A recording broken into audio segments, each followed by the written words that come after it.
Good morning. I'm Timothée Schäfer, PhD student working at the University of Zurich in the group of Aurel Schneider, and I will tell you today about dark acoustic oscillations and their imprints on the matter power spectrum and the halo mass function. Let me briefly start with the goal and the method that we used in this work. So the goal is to connect dark matter microphysics to astrophysical observation. So rephrased, the goal is to confront exotic dark matter models to the data we have.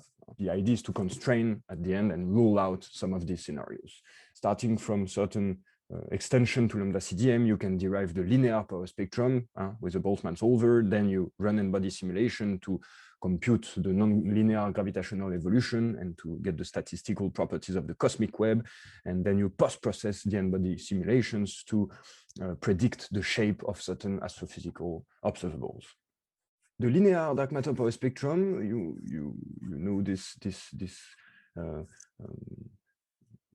statistical quantity that we can reconstruct from data. It is defined as the two-point correlation function in Fourier space of the dark matter density contrast.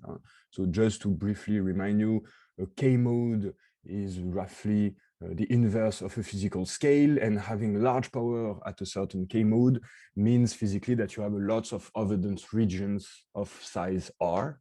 And this two-point correlation function is a very powerful tool because we usually assume that the dark matter distribution behaves as a Gaussian random field in the first stages of the universe. So the statistical properties of this field are fully described by the power spectrum. You see here the cold dark matter power spectrum that we can constrain. So we can basically constrain its amplitude and the position of this peak from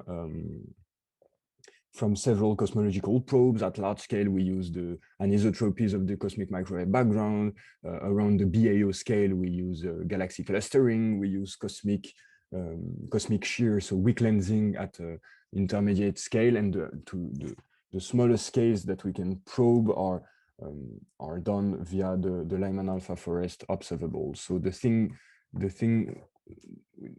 scales that we're going to look at are these small scales because we don't actually know the true shape of the linear power spectrum below k equal 1, 10, let's say 1. And so the idea is that the exotic nature of dark matter, the dark matter properties could be encoded in that part of the power spectrums. And then what about dark acoustic oscillations? So they are oscillation in the linear power spectrum. So you see three different examples of dark acoustic oscillation on this plot next to the CDM blue line. They can arise when you go to extension of lambda CDM, where dark matter is assumed to interact with a light particle like neutrinos, photons, or dark radiation. And the process is really similar to BAO. So you have pressure gravity waves propagating on the dark plasma, leaving this kind of imprint in the power spectrum. So how do they actually appear? This is the kind of extension to lambda CDM that you have to consider to find this dark acoustic oscillation. So the idea is to allow the dark sector to be made of two species, one cold component and an interacting component. This interacting component can interact with a hypothetical form of dark radiation whose abundance is controlled by a temperature or a ratio between the dark radiation temperature and the CMB temperature. So you have one fraction of interacting dark matter and the rest is cold dark matter and a certain abundance of dark radiation. So to find the dark acoustic oscillation, you have to take the Boltzmann equation, add terms to describe the early universe interactions between dark matter, interacting dark matter and dark radiation. So you add interaction terms, sounds, you change the sound speed of the dark plasma, you add dark radiation perturbations, and you then solve the Boltzmann equation so numerically under the linear assumption, and under certain condition, meaning a sufficient amount of dark radiation and a sufficiently strong coupling between this interacting dark matter and dark radiation, you can obtain these dark acoustic oscillations. And we use the modified version of class coded by the Ethos team. So then the question that we want to answer together is, could we see a signature of this linear dark acoustic oscillation in observational data? So briefly to summarize, we want to see whether or not these oscillations leave an imprint on the cosmic web at late time. And then the second question is this imprint detectable? Can we connect that to observation, or is it degenerate with other cosmological or baryonic parameters? So we will add baryons, basically, we would add the effect of baryon to predict the shape of astrophysical signals. And that's very exciting because such, a strong oscillation, such a strong feature, if it can lead to an observation, it could be a direct hint to dark matter microphysics, to dark matter properties and interactions. Briefly, just to remind you, it will be useful for the next plot, a transfer function. So it's a ratio between a certain power spectrum in an oscillating dark matter model. So we will call this model oscillating dark matter. With respect to CDM. So it's easier, you can get rid of this log scale and you just look at the deviation from CDM, and it's easier to visualize the shape, the scale, the amplitude of the oscillation. So to answer the question of this detectability of these dark acoustic oscillations in observation, we started by building a sort of setup with different oscillation with different amplitude at different scales. So we have 3 effective models, ODM 1, 2, and 3, with oscillations starting at the cluster scale, the Milky Way scale, and the dwarf galaxy scale. And for each of these effective models, we vary the fraction of interacting dark matter, and we keep 3 different fractions for each effective model. So in total, we have 9 models, the 9 colored lines that you see here. And roughly, to get you a feeling of how the effective models work, the more dark radiation you put in your model, the larger the sound scale, the larger the scale where the oscillations start, 10 to the minus 1, 1, and 10. And the more interacting dark matter you choose, the larger the amplitude of the oscillation. And you can see that even with 5% of interacting dark matter, we still have a wiggle that could lead to a signal. So the idea is to test via n-body simulations how these 9 models evolve through the process of nonlinear structure formation.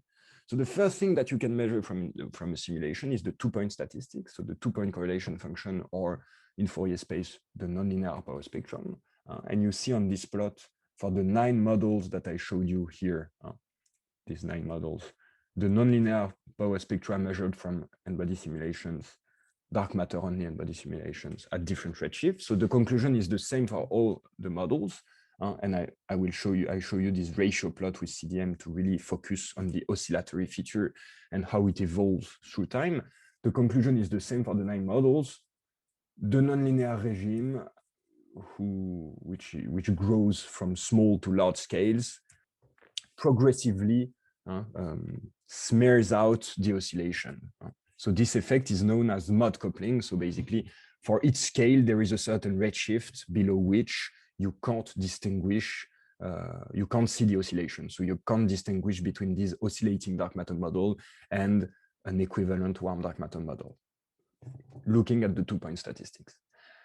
So just to give you a bit more, to illustrate this effect, you know that at large scale and at high redshift, the linear regime is valid because the fluctuations are small, and you can solve the equation of motions, continuity Euler-Poisson equation, and you will find that the density, the dark matter density field, the time and the scale evolution can be separated. So in Fourier space, the power spectrum goes up and down, and the features are unaffected. So the oscillations remain visible. That's why, for instance, here, for ODM1 with 5% of interacting dark matter at redshift 10, the oscillation is still completely visible down to k equal 1. So these scales at redshift 10 are still in the linear regime. And at small scales, actually, the structure grows, the overdensity grows at some point. So you can't assume anymore that the fluctuations are small, and you can't neglect the nonlinear terms. And if you look at the full equation of motion, taking, for instance, the Bernardo perturbation theory paper, you will find this source term involving an integral over different k modes. And so this is mode coupling. You can't separate the scale and time dependence of the density field. Modes do not grow independently in the nonlinear regime, and this has the effect of smoothing out the oscillation. So then the second thing that you can measure in an n-body simulation is so let's say the second natural thing that you can measure is the halo mass function. So here, let's focus on the upper panels. You see the halo mass functions at redshift 0, 0, and 2 for the 9 effective models on top of CDM. The lines and the dashed line are some Preschecter prescription, because in the paper we discuss whether or not Preschecter can fit this data point. And then if you focus on the lower panel, you see the ratio plot between the halo mass function in the models with oscillation with respect to CDM. And what we see is that there is indeed a sort of oscillatory feature, not a proper oscillation as in the initial transfer function, but some kind of wavering of oscillatory feature that could be detected at very low redshift. So that's quite exciting. It means that these dark acoustic oscillations are theoretically detectable, but the problem is that the halo mass function is not a direct observable. So that's the last step. We have to connect the clustering statistics of the cosmic web to observation. So where could we possibly observe a signature of dark acoustic oscillation? We will see together 4 different observables. We will discuss the possibility of claiming that an oscillation could remain imprinted in the luminosity or in the galaxy stellar mass function. We will talk about CMB and galaxy lensing, the Lyman alpha observable, the 1D flux, and the cluster mass function. All these probes are connected to the power spectrum where we have this oscillation, but at different scales. The cluster mass function at the largest scales, the Lyman alpha forest at the smallest. So can we say something about the detectability of this dark acoustic oscillation in these 4 observables? Let me start with lensing. This CL55, the convergence power spectrum, is the CMB lensing, is the lensing observable, the weak lensing observable. And under the Limber approximation, so assuming that the deflection angles are small, you can compute this approximation of the convergence power spectrum, which involves a weighted integral along the line of sight between us and recombination, chi star, of the nonlinear power spectrum, which describes the matter distribution along the line of sight. And so we could say, we saw that the power spectrum, in the power spectrum, the oscillation disappear progressively as you go to low redshift, but we could hope maybe that since we integrate between the redshift 0 and the last scattering surface, maybe this could be sensitive to regimes where the oscillations are still visible in the nonlinear power spectrum, but actually the higher the redshift, the larger the scale that contributes to this integral. So if you actually do this calculation, you will find that the oscillations are completely undetectable in this observable because of this. And it's even worse for galaxy tomographic lensing, since you have data at way lower redshift. So you will have an integral, the same for galaxy tomographic lensing, you'll have an integral over the nonlinear power spectrum, but in very small redshift bins at very low redshift. So no detectability of dark acoustic oscillation in weak lensing observable. Then one nice observable that we have connected to the halo mass function is the cluster mass function. So the number density of clusters as a function of the virial mass of the halos in which the cluster lives. So from the X-ray thermal emission of the intracluster gas, assuming simple physics of hydrostatic equilibrium, you can infer the halo virial mass from X-ray measurements. So we have data from the Rosat All-Sky survey. So these blue data points that you see here, so number density of cluster as a function of mass. I overplotted the predicted cluster mass function in the case of the ODM1 models. You see that these data points are actually sensitive to large-scale dark acoustic oscillation. And if you look at the ratio plot, you more clearly see that the oscillatory feature is very broad with low amplitude, because we looked at, of course, unconstrained model with very small amount of interacting dark matter, and they are very hard to detect with current data. And the problem is that this feature would be probably degenerate with sigma 8 and omega m. So tuning sigma 8 and omega m, you could make all these 4 lines fit the data points that we have. Then, so we mentioned the luminosity function and the galaxy stellar mass function. So we have an oscillatory feature in the halo mass function that could be translated into oscillations in the luminosity function, but the problem is that we don't know, we have this missing ingredient, we don't know how galaxies populate halos. The only thing we can do, we can't predict really the shape of, in a model independent way, the shape of the galaxy stellar mass function because we don't know the shape of the stellar to halo mass relation. So we can do abundance matching like this famous Beruzzi and Moster work.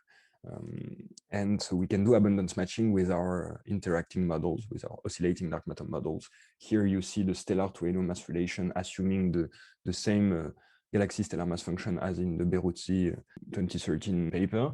So we redid the abundance matching, and you can see, and we confront this new relation to the data that we have. So the gray and blue data points are like direct double estimates of stellar and halo mass of a certain galaxy. So it's quite tough measurements because you need to estimate the halo mass and the galaxy stellar mass. So these data points, they estimate the halo mass by fitting the rotation curves of galaxies. And that's a tough process because you have to model the bulge, the disk, and the different contribution to the gravitational potential, and you have to MCMC and fit the rotation curve assuming a certain dark matter profile too, which is not an easy procedure. And you can see that, so except this ODM2 model with 50% of interacting dark matter, all our models are in quite okay agreement, are quite indistinguishable, unconstrainable with the data that we have. But it's let's say it's a promising way to constrain these oscillatory models. Where halo lack compared to CDM, you need to increase the star formation efficiency to match the galaxy stellar mass function. So that's why the CDM line is below the other lines in all of the models. So then let me conclude with the Lyman alpha 1D flux power spectrum. So let me briefly remind you the ingredients to model the Lyman alpha observable with n-body simulations. So the thing that we observe and that we reconstruct statistically is the 1D flux power spectrum, so the Fourier transform of the two-point correlation function of this flux, the normalized flux, which is exponential minus the optical depth to Lyman alpha, to the Lyman alpha line that we detect from the spectra of quasars, which are absorbed as they encounter hydrogen clouds. And the fluctuating Gunn-Peterson approximation allows you to connect the local optical depth to the baryon density field, the baryonic density field with a certain power law. And you then, of course, add the thermal broadening due to the peculiar velocity of hydrogen gas. And so the idea, what we did, we assumed that baryons follow dark matter.